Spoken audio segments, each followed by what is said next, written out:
Welcome to Streaming News Network by Claude McDaniel. Please like and subscribe. This is Claude McDaniel with Streaming News Network. A North Carolina congressman is now facing scrutiny on Capitol Hill. Representative Chuck Edwards, a Republican serving Western North Carolina, is under investigation by the House Ethics Committee. The inquiry was authorized by committee leadership, including Chair Michael Guest and Ranking Member Mark DeSaulnier. Officials confirmed the investigation centers on allegations involving Edwards, though specific details about those claims have not yet been made public. This development comes amid a broader trend in Congress, where a growing number of lawmakers from both parties have faced ethics-related reviews in recent months. In response, Representative Edwards says he is not concerned about the investigation. In a statement, he emphasized confidence in his staff and reaffirmed his commitment to serving the people of Western North Carolina. He also suggested the probe may be politically motivated, pointing to what he described as a tense national climate where accusations can be used to generate headlines. At this time, no formal findings or conclusions have been announced, and the investigation remains ongoing. This is Streaming News Network. New courtroom testimony is shedding light on the behavior of a former California law enforcement officer accused of orchestrating her husband's murder. Witnesses say Julie Harding displayed unusual and increasingly erratic behavior in the months leading up to the killing of her husband, Michael Harding. Retired Sergeant Brian Whitmer told the court that Harding, once reserved, began losing weight and sharing unusually personal details about her life. He testified that she claimed to be involved with someone in Napa and made troubling accusations about her husband. Whitmer also described a phone call from Harding shortly after her husband's death, saying her emotional reaction seemed insincere. He recalled feeling that she wanted him to remember the moment for a specific reason. Another official, Doug Lyons, testified he received a similar call, describing it as disjointed and unusual. He said the interaction raised immediate suspicions about Harding's possible involvement.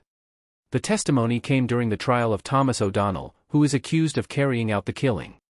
In a dramatic turn, Harding died by suicide in Tennessee one day after O'Donnell was taken into custody at an airport in California in connection with the case.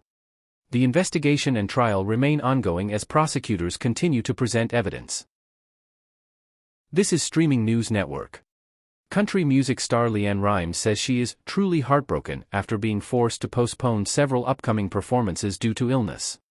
The 43-year-old singer announced she is currently unable to travel or take the stage, leading to the rescheduling of concerts originally planned in Spokane and Seattle, Washington.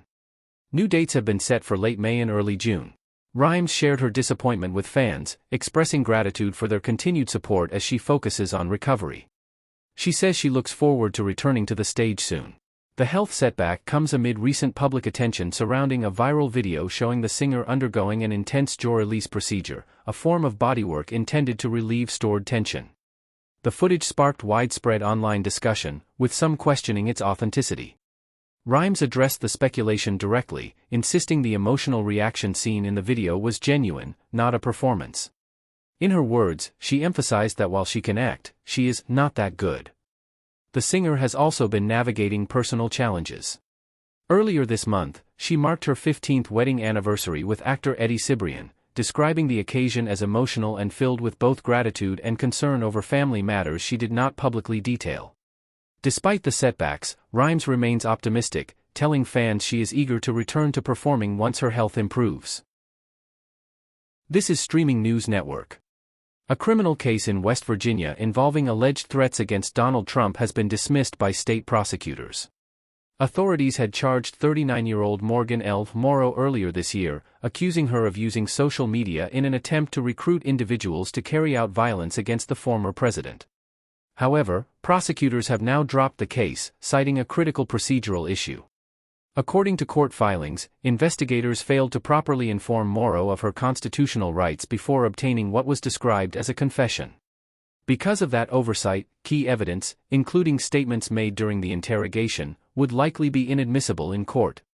The case has been dismissed without prejudice, meaning charges could be refiled at a later time. Still, legal experts note that any future prosecution may face significant challenges without the use of that evidence. Morrow's defense attorney, Mark Atkinson, welcomed the decision, stating that his client should not have been charged in the first place and expressing relief that the matter has, for now, been resolved. No further comment has been issued by prosecutors regarding whether the case will be revisited. This is Streaming News Network. A major vote in the House of Representatives has ended a prolonged funding standoff involving the Department of Homeland Security, but not without controversy. South Carolina Congresswoman and gubernatorial candidate Nancy Mace voiced frustration after the measure passed through a voice vote rather than a recorded roll call. She had remained on the House floor expecting a formal vote that would document each lawmaker's position. The legislation, already approved by the Senate, brings an end to a 75-day shutdown affecting Department of Homeland Security operations. The bill was strongly supported by Donald Trump, who has indicated he will sign it into law.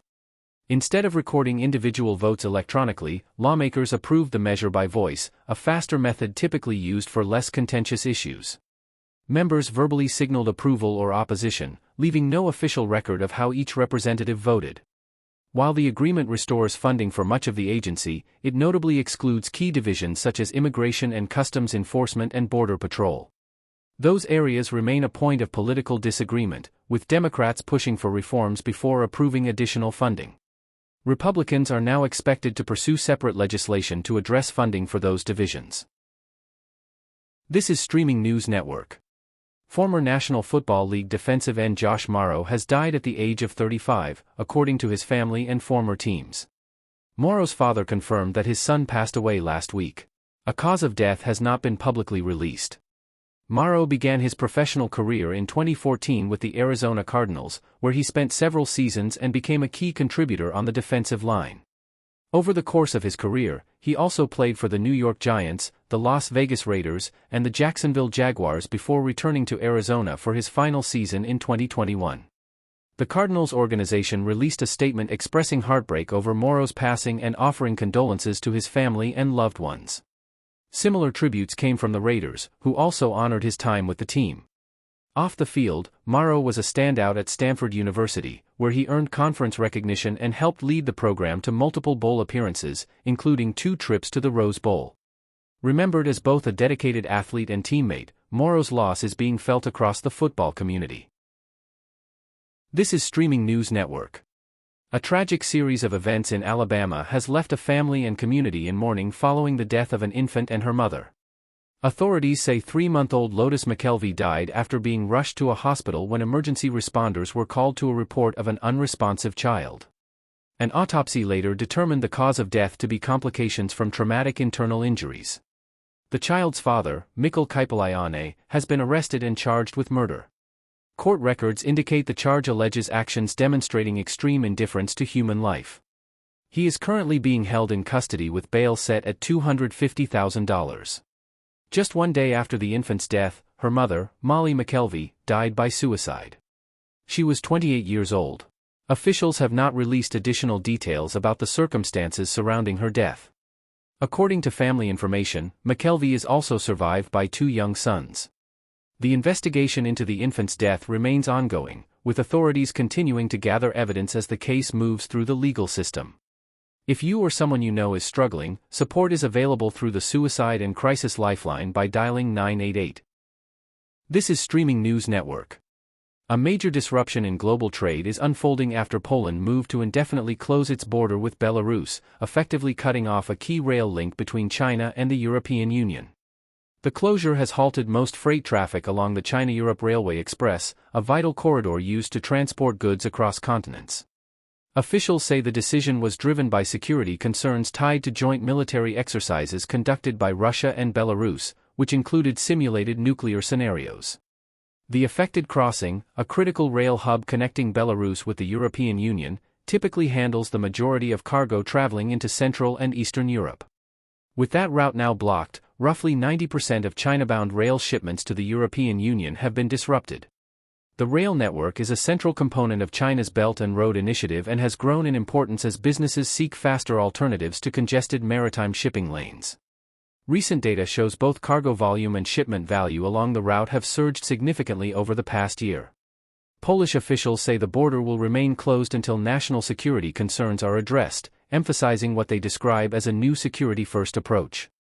The shutdown is already impacting global supply chains, including major online retailers like Temu and Shein, which rely on the speed of overland transport. New uncertainty is emerging within the transatlantic alliance after Donald Trump signaled he may withdraw American troops from Germany. The announcement, made through social media, reportedly caught defense officials off guard, as it was not part of a recent Pentagon review of global troop deployments. That review had not recommended any significant reduction of United States forces in Europe. The potential move could involve hundreds or even thousands of troops and would mark a significant shift in military posture across the region. It also reflects a broader escalation in rhetoric from the president toward European allies during his current term. Tensions appear to have intensified following remarks from German Chancellor Friedrich Merz, who recently criticized the United States' position in negotiations involving Iran. In response, President Trump publicly urged European leaders to focus more on regional conflicts, including Russia's war in Ukraine, as well as energy and immigration challenges. The comments also come amid renewed diplomatic activity, including a recent conversation between President Trump and Russian President Vladimir Putin, and ongoing defense discussions between U.S. and German military leaders. Germany has indicated it is prepared to take on a larger role within NATO, though officials expressed surprise at the sudden proposal. The president has also suggested similar troop reductions could extend to other European nations, including Spain and Italy. Thank you for listening to Streaming News Network videos and shorts. Please like and subscribe to our news channel.